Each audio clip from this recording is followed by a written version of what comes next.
All right, hey there, this is Ann Westerheim from Ikaru, and we're about to get started. I'm wondering if I can get a quick sound check from Linda on our team. I'm Nancy from Ikaru. I just want to thank everyone for joining us today. You're probably sick of hearing me call you or the emails I've sent out to you, but I appreciate everybody. I have a large group listening in today, and a lot of you have also asked for the recording, so thank you again for that. All right, and thank you. Thanks, Nancy, for all the work you do getting our community. A big part of what we do is education, trying to get technology knowledge out there to the local small business community. And we're really thrilled to have Art Gross here today. He's the CEO of Breach Secure Now. They're our partner for cybersecurity training, and he has a wealth of information about today's topic, which is cyber insurance. And my computer is telling me it's 12:15, so we're going to officially get rolling. So thank you, everybody, for joining us, and thank you so much, Art, for taking the time today to talk to our community. Thank you, Art. Well, thank you, Anna. It's great to be here, and I appreciate the opportunity. So should I jump in and talk about? Yeah, jump in. Yeah. Art has. We're going to do a short presentation. Try to, where Art's going to present the overview, and then Nancy and I have a lot of different questions that we've gotten from our community, and we'll just kind of wrap up with some Q&A and discussion. But I think at first let's just set the stage with what's happening in the industry right now. All right. So as Ann, as you mentioned, I am the CEO of Breach Secure Now. We are a leader in cybersecurity training and HIPAA compliance, and we focus on small and mid-sized businesses and trying to train employees. We're very heavily involved in cyber insurance, and I want to talk about cybersecurity and cyber insurance today. So just a little background.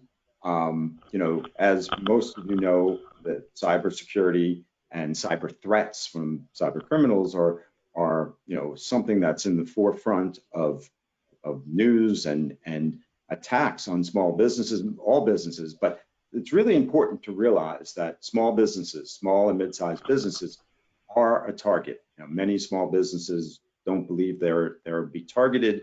They don't believe they have to worry about it. But statistics show that that's not the case. Almost half of all attacks are against small businesses, and we know that from cyber insurance claims. So in cyber insurance, carriers are seeing that small businesses are definitely being attacked. And that could be ransomware, that could be data breaches, that could be financial fraud. So small business, one of the messages I really want to push is that small businesses are being attacked and they're being targeted as well. As you probably have heard, ransomware is on the rise. 37% of businesses have been hit by ransomware. We know last summer it hit the oil pipeline, affected our national supply of gasoline.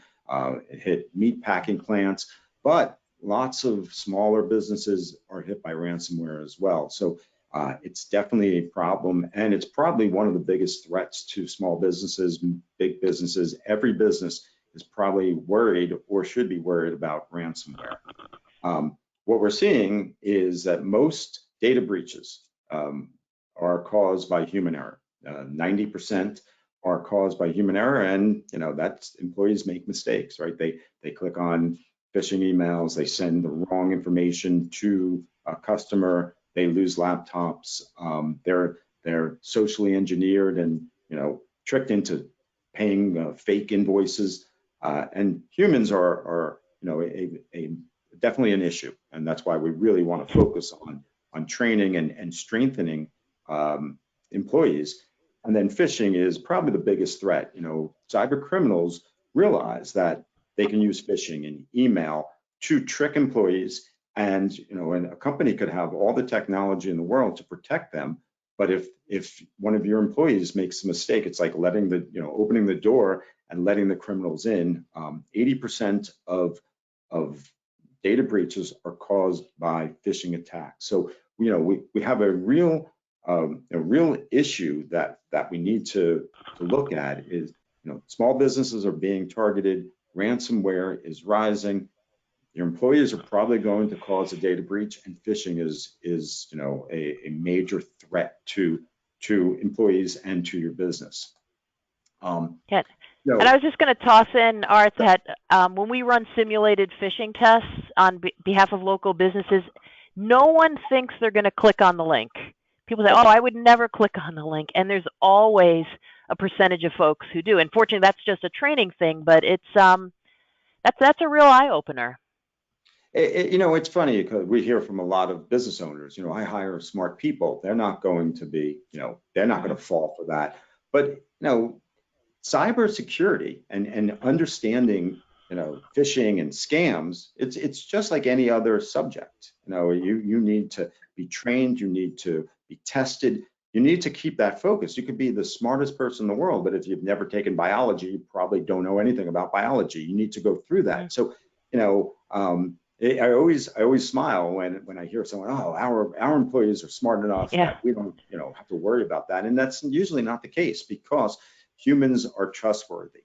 Humans want to believe, and because of that, that's why they can be socially engineered. They can be tricked, and we want to believe that this email is valid.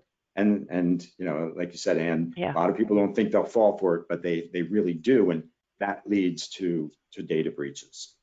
I want to share with you today and our community a good email I received this morning. It was by Mr. Tony Goodman. So normal name, right? He says his late customer has died without a will, and he's left behind $17.3 million. And Mr. Tony Goodman, he requests my approval to present me as the next of kin. Right. How lucky. Today's my lucky day, right? Yeah, it's interesting because the days, the initial phishing emails were from Nigerian princes and things that were easy to spot, but they get more and more complex now, and it is very difficult, and you never know what is going to be the email that someone says, I think this could be real, when it's not, and that's what we see. So it's interesting that you got this today. And so if an employee falls for a phishing email, if an employee is socially engineered into giving access to their computer by a criminal, and criminals get access to your network or to your data, it could be extremely expensive. And so let's go through some of the actual expenses. All right. So these are direct expenses, and I'll talk about some indirect expenses. But if you had a ransomware attack or you had a data breach, in Massachusetts, there are data protection laws and breach notification laws. So if you have a data breach, you have to report that to the affected individuals. That could be customers, that could be patients, that could be other vendors, that could be employees. And some of the costs, if you had 250 records exposed, and now when we think about ransomware, you think about encrypting and locking up data, but ransomware also can steal data, which causes a data breach. So if you were to have 250 records just to show you a breach coach or a legal advice, probably going to cost around $25,000. Then because they need to tell you, what regulations, is it HIPAA, is it Massachusetts requirements, is it New York? I have customers in New York. What do I need to do? Help me write the letters and all of these pieces. Then data forensics. Exactly which of my customers, my patients, my employees, were impacted, and it takes specialized companies, that are good at forensics. And if you ever watch CSI, they go into logs and they're going into details at the very minute level to figure out, okay, these patients or these employees were impacted. So say your email system was breached. Where do we talk about in customers, and where do we talk about having their credit cards, or through hundreds of thousands of emails. So it could be a very, labor-intensive event, and it costs a lot of money. But then you have crisis management. If you're a data breach victim or ransomware victim, you want to make sure that you're not seeing any negative posts on social media, that customers are not saying negative things, and you're dealing with it. And there are reputation management companies that will help minimize the impact of a data breach. Then you have your notification. You have to notify individuals that were impacted. Then those individuals want more information, and usually you want to set up a call center. They're looking at $1,300. Then you have to most likely provide credit monitoring. So if you put that all together, you're looking at direct costs $120,000 for just 250 records. Now, if you think about how many customers, how many patients, how many customers, ex-customers, leads you have in a CRM system or some kind of document management system of things that you may have scanned, and that could be much higher than that. That could be 300,000, 400,000, and that doesn't really take into account if you're a ransomware victim and your network is locked up, that you may not be able to sell a product or services or goods, and you may not be able to collect any money. So that's downtime as well. So that if you're making 50,000 a day in revenue, or 20,000 a day, 3 days, that's another $60,000 that you cannot function and receive that money. So those are indirect. And then obviously if somebody, if a customer or a patient no longer thinks that you're a reputable firm to work with, you can lose that business. So some of the indirect costs are, how many customers will we lose? How much lost revenue? So when you start to add all that up, that could be 300,000, 400,000, 500,000, a couple million. So it becomes a very expensive event. And that's really where cyber insurance comes in, because cyber insurance could help provide the financial funds to pay for some of this, but they also provide the resources. So with cyber insurance, you'll get a legal help, which will be your breach coach and guide you through that. They have access to forensics, crisis management, reputation management companies, and notification companies, and credit monitoring. So in an event that you have a ransomware attack or a data breach, one of the first calls after probably talking to your IT company is also then just talking to your cyber insurance company, because they'll start to help manage the response to that breach. So it's really important now. If you start to look at these numbers, I mean, a lot of times you'll hear about data breaches that cost $4 million. I think for small businesses that is way higher than what it'll cost, but it could cost 300, 400,000, and these are real expenses that a lot of businesses says, in order, if I have to pay 400,000, I'm laying off X amount of employees, or this has a huge impact to my business. Where cyber insurance can help offset some of those costs, and it can also provide some of the resources that you'll need. And in my opinion, that businesses, no matter what size, shouldn't be operating without cyber insurance anymore. Just like you wouldn't operate a business without general liability, I don't think businesses should be operating without cyber insurance, and I think it's that important. So let's take a look at cyber insurance trends, because what I just said is a lot of businesses now are saying, okay, we need cyber insurance. I agree, Art. For all of those reasons, I want to make sure my business is protected. But with that said, that we're seeing claims, ransomware and data breaches and business email compromise and financial fraud. The claims on cyber insurance policies are skyrocketing, and the cyber insurance companies are being hit with big payouts, and it's really impacting them. So in response, we're seeing increased premiums. I mean, premiums are absolutely going up. What used to be a $1,500 policy is now, $3,000, $4,000. It could be in the future $10,000, $12,000. So, we're seeing that is really going up, and we're also seeing that, a lot of times what may have been a policy that was okay in the past, a small amount is not enough to cover the cost. You really need, a policy that is $500,000, $1 million, $2 million. So we're seeing that the need for those larger policies to protect businesses, and the premiums are going up on that. But in response, not only are they increasing premiums, but the cyber insurance companies are also requiring proof of cybersecurity. In the past, the application may have been 2 questions, 3 questions, 10 questions. Now these are 60 question, 10, 15 page applications that are proving that the company has cybersecurity implemented.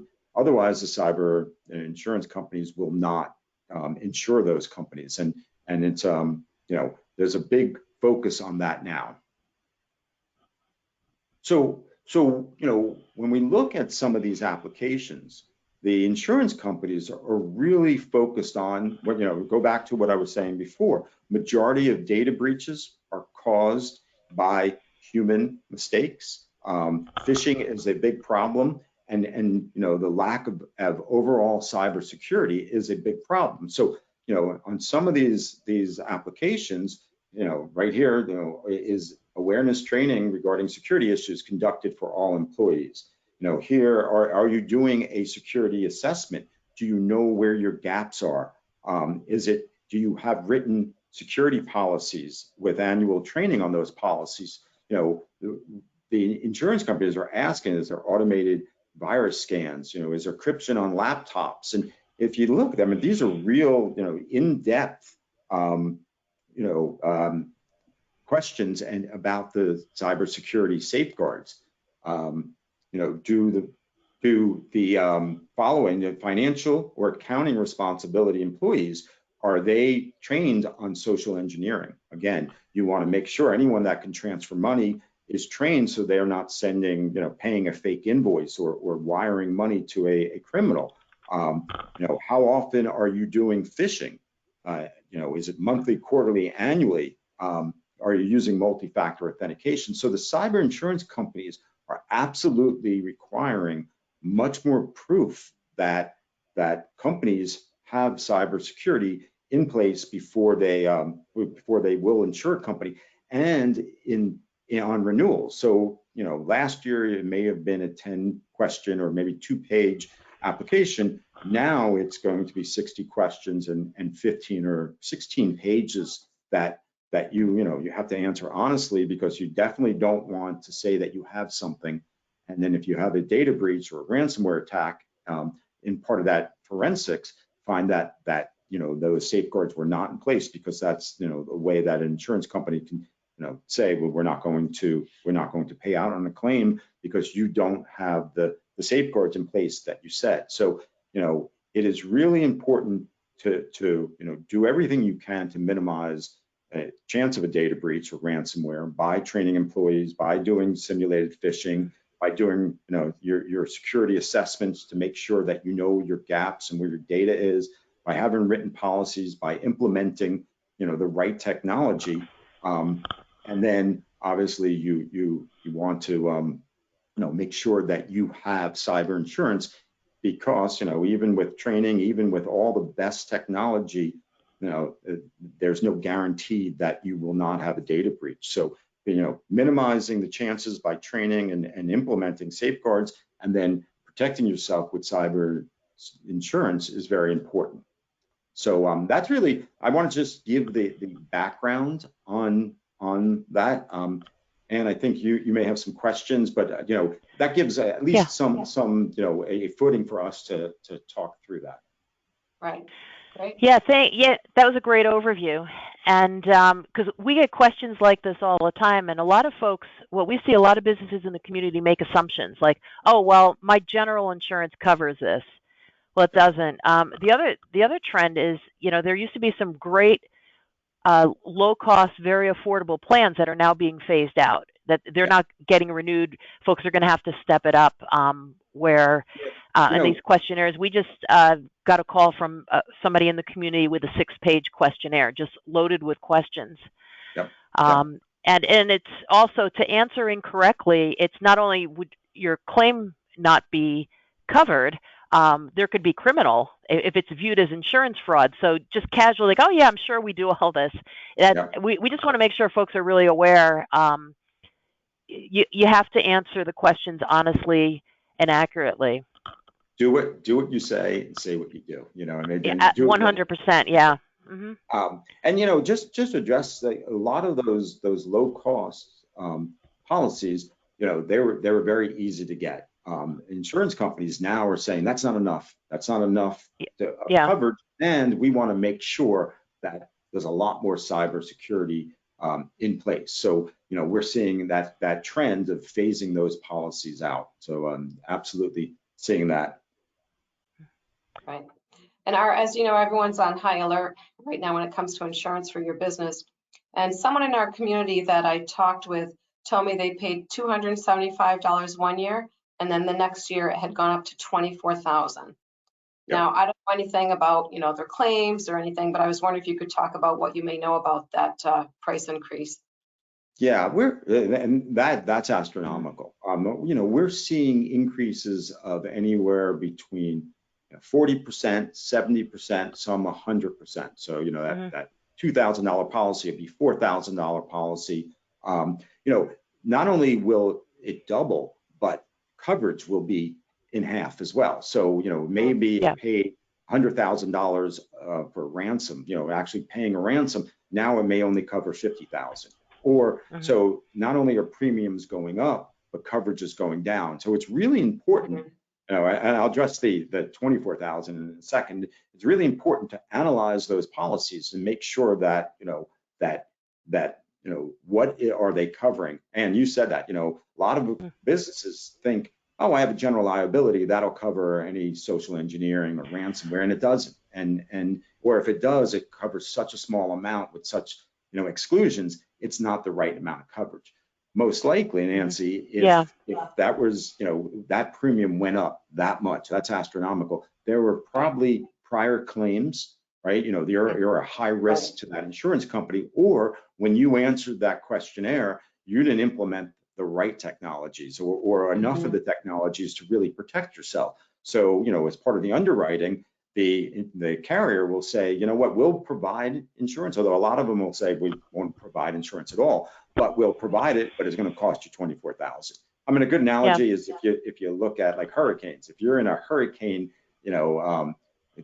region and you've gotten hit with hurricanes in the past, and you've put in claims, if you can get insurance, it's going to be very expensive. So I suspect that was probably one of the reasons a policy went up that much. That is astronomical, actually. Yeah. Because we'll sometimes get the panic call, like, oh, we got to implement all this stuff. So, we're really big on, trying to make sure like we get information out to the community so folks can know and make intelligent decisions about like what risk is okay for the business. The other one that's in the news a lot now is exclusion of foreign acts of war. And I think this gets into we all see the news every single day. Well, if some code is developed, say in Russia, and your business gets hit with it, and maybe it got developed from there, but it's just some cyber criminal trying to make money like every other cyber attack, you may face not getting coverage because it originated from a foreign country. And those things have gone through the courts and through appeals, and a lot of big cases on that. Yeah, and you got to be real careful when you put in a claim.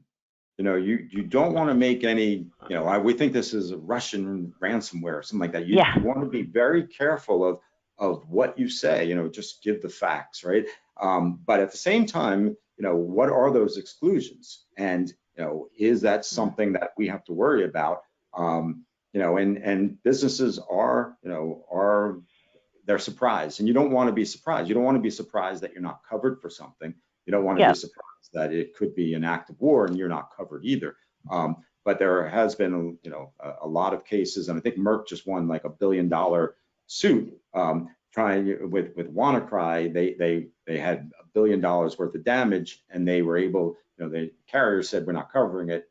Merck was able to get coverage, but from a small business, you may not be able to sue an insurance company. So there is lots of exclusions. And the thing I want to really emphasize is I think cyber insurance is an absolute must for every company, but focusing on prevention is as important, if not more important. And using insurance as your safeguard. You want to make sure before you fall out of that 20-story window, you actually are protected. And yes, you want some net to catch you, which insurance could be, but you want to make sure that you don't have that fall to begin with. Right. Yeah, and we've seen because people come to us, say for help filling out questionnaires, or they have to rapidly implement some sort of protections, but they're asking, do you have MFA? One I saw recently wanted to go through specifically, they had to prove that patches were in place and that they were specifically patched for Log4j. Now, this gets into some really technical stuff. And what I find, some of the questions are vague. I think some of the expectations are unrealistic. Everything's changing all the time. And the laws and the underwriters, they can't really keep up with everything that's going on. But I was surprised to see that. They wanted to know if the folks were patched against one very specific vulnerability. Times have changed. That's what's interesting, is these applications are changing on a weekly basis. As soon as there's a new breach or new vulnerability, because the insurance companies, as I was saying before, they were very eager to give out insurance. It's a new market for them. They were very, affordable. Let's get market share. But now all of those claims, it is okay, let's not insure companies that are vulnerable. I mean, they're asking, okay, you have antivirus. Which antivirus? We think if you're using this antivirus, you're more at risk than if you're using this one. Your premium could be higher. If you haven't patched this vulnerability, you're a risk to us, so we may not insure you. So, it really, and I'm not surprised that you're being asked for that, because, these are very technical questions. Some of them are higher level, and but a lot of it's technical, and making sure that technology and that cybersecurity is in place, and that you as a company is not a risk to that insurance company. And we're seeing that more and more, and the applications are changing on a weekly basis. The rates are changing on a weekly basis, and unfortunately, they're going up and up. Right. And I know you're talking about this already, but why do you think cyber insurance has changed so much since the pandemic? Seems like we've seen changes, especially in the past 2 years. Right. So work from home becomes more risky. You may not have the protections, the cybersecurity protections that you have, in an office. The amount of scams, if you think about the COVID-related scams, you think about unemployment, PPP loan scams, and the amount of social engineering and scams, and it's almost like the world has been turned upside down. It's very easy to trick employees into doing something, right? Because people are worried about getting a vaccine or getting, protecting their family, or collecting unemployment. All of these are just great opportunities for cyber criminals to socially engineer employees, which cause 90% of the breaches. So if you think about all of those pieces, work from home and scams and phishing and social engineering, there's no wonder that all of these claims are being put in, and that cybercrime cybercrime is estimated to be a $4 trillion business. Think about that. That's bigger than than Amazon and Apple put together, right? It is huge, and it's supposed to go to $10 trillion. In fact, just one of the stories is, I was just reading an article that that gangs in Miami, instead of selling drugs, they're doing identity theft. It is a better business. You can't get caught, or very hard to get caught. You don't have to worry about selling drugs, but they're making more money with cybercrime than they are with selling, selling drugs. So it's kind of interesting right there. Right. It's a big moneymaker too. The FBI reports the charts, and what I say is, any business would love to see. You see the hockey stick growth, exponential growth on the revenue. It's sad because it does so much damage, but as long as the folks can make money, and the rise of cryptocurrency makes it able to commit anonymous crimes.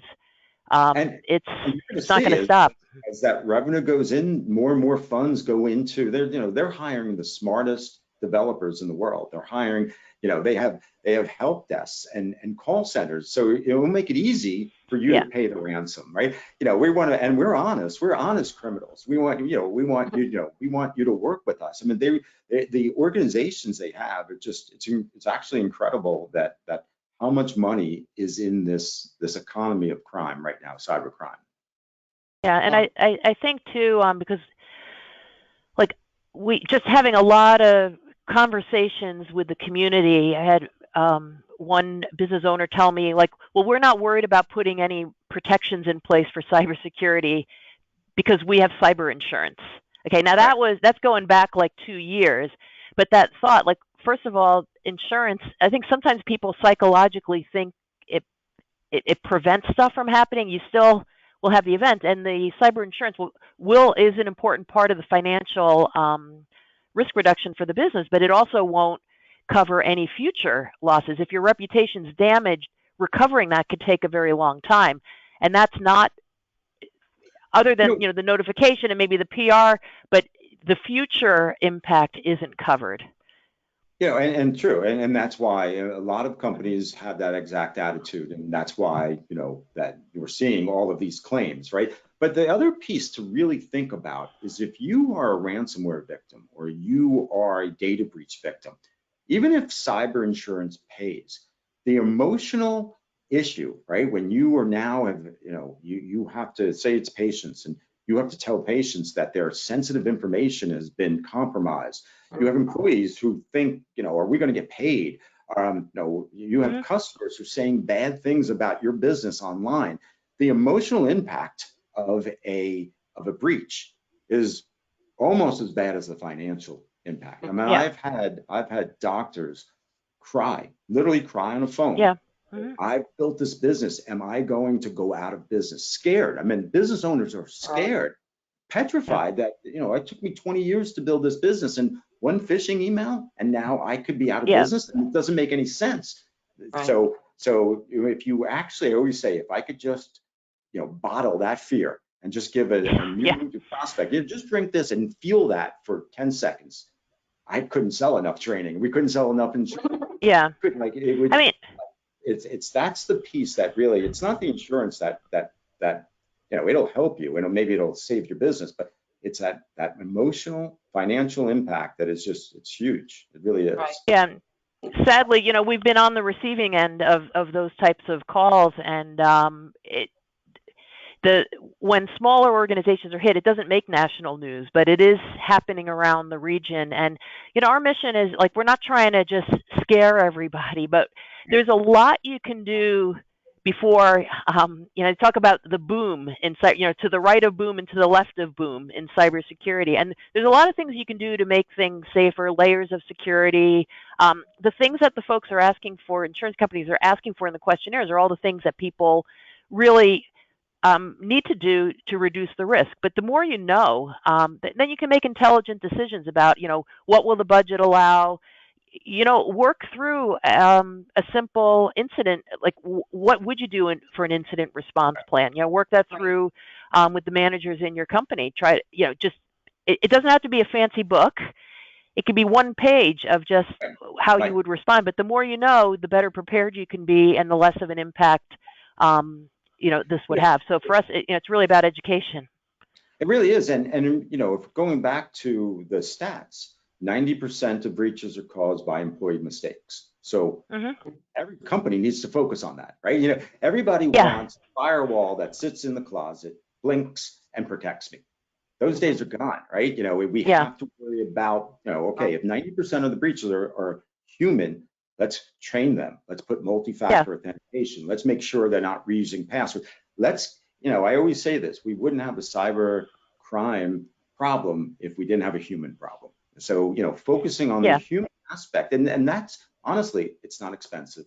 It is something that's easy to implement, and then implement the technologies to further secure it. So there's layers of security, but there is a lot of things that businesses can do that doesn't cost a whole lot of money, that is, will have a big impact on lowering that Yeah. risk.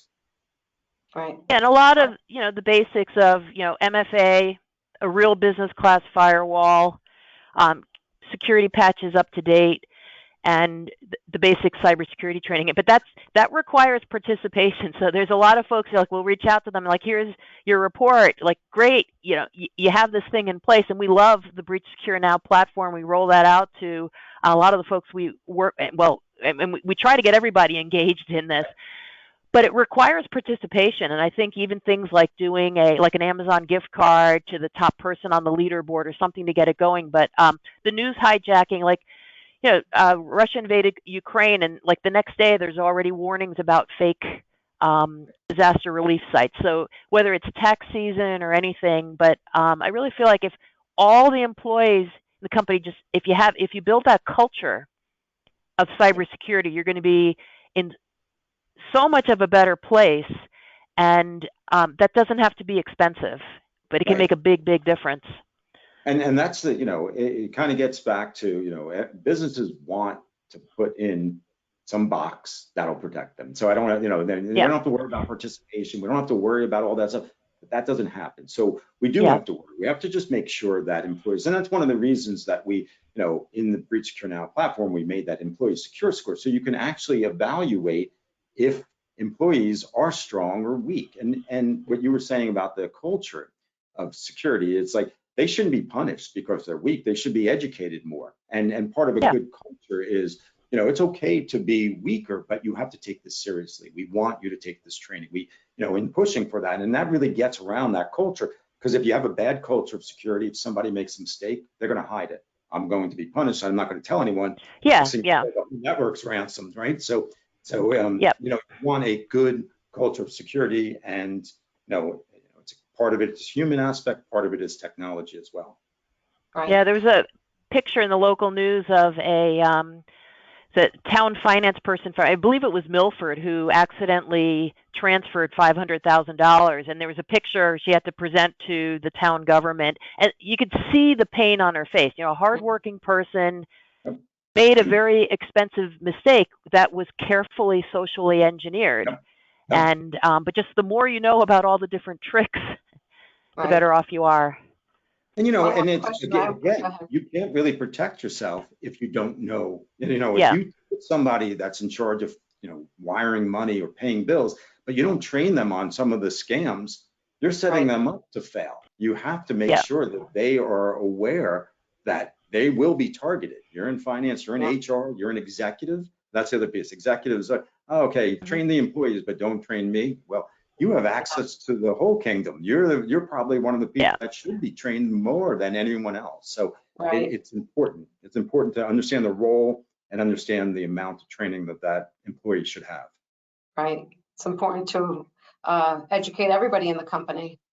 One thing I wanted to ask you. Oh, go ahead, Ann. Oh no, go ahead, Nancy. Okay. What does a cyber insurance policy not cover? That's a great question. That's a great question because there are so many different policies. There's so many different flavors of what it covers, what it doesn't cover. The key is, and I know that sounds like a politician. Well, you're not answering the question, right? But it's really important to have a review, right, by cyber insurance or an insurance broker, that someone who understands what the different policies and be able to explain that to you.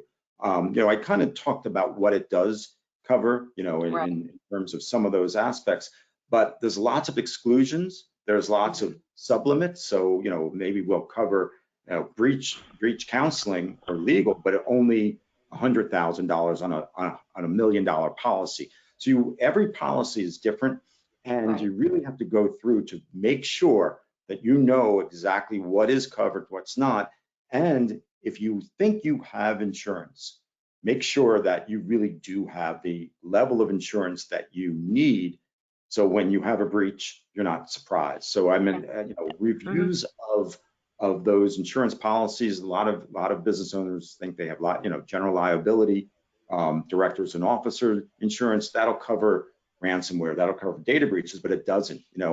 and or it covers at a very token amount. Maybe it's $10,000. It doesn't really help you when it's a $300,000, $400,000 breach. So it's really important to have reviews of those policies and make sure that you 100% understand what is covered. And Ann, you mentioned this before with an incident response plan, and I think it's important that that, okay, if we have a breach, I need to make sure that I know the steps that I'm going to take, which could, what I was saying about the cyber insurance is they provide a lot of those resources. Cyber insurance could be part of that incident response, along with talking to, your MSP, your IT, talking to maybe your own legal counsel. But you have to know that if we have a breach, I don't want to be caught flat-footed. I want to know the steps that I'm going to need to take to resolve this breach, and I want to know where cyber insurance fits in to that overall breach response. Because and as you know, like data forensics, that's not something that Hikaru does, right? Because it's much more specialized, and you do a lot of protection of networks. But there's skills like, and a lot of business owners think, oh, we'll just talk to our IT company. They'll they'll negotiate ransoms. IT companies don't normally negotiate ransoms, but I think that's a misunderstanding. Yeah, the game is changing rapidly. And for example, like we do vulnerability scans for folks, but penetration testing is a totally different thing. Where you actually have to have, live hacking, humans trying to hack in, even physical hacking of sites. So there is like many levels of being secure. What we promote is a responsible level of security and a responsible level of understanding of risk. And it's right, because it's almost like the medical profession. You have specialists. That's what they specialize. Penetration testing is a specialized IT function, or you need actual human hackers to do that. So and I always get nervous talking about this, but it really just is important. It's just, this is a fact of life right now. We got to deal with cyber threats. We want to make sure folks really have a good conversation with your insurance broker. Some of the low-hanging fruit that will make you a lot more secure, the training, the two-factor authentication, like real firewall and patching, like that gives you a huge amount of protection right there. It doesn't have to be that complicated, but there's a lot you can do ahead of time. But when, and some of these conversations are painful, and crazy things, like I had a business owner call me, he's like, Ann, I'm so embarrassed, but he Googled Bank of America support, and so that's a common scam. They put the fake phone numbers up there right on the Google results, and he got lured into having somebody get right on his system. And it was a really awful experience. And it's like, that's a pretty common scam, but it's painful. But the more you know, the better off you'll be. And and I think what you were saying before, we're not here trying to scare people. I mean, these are the facts.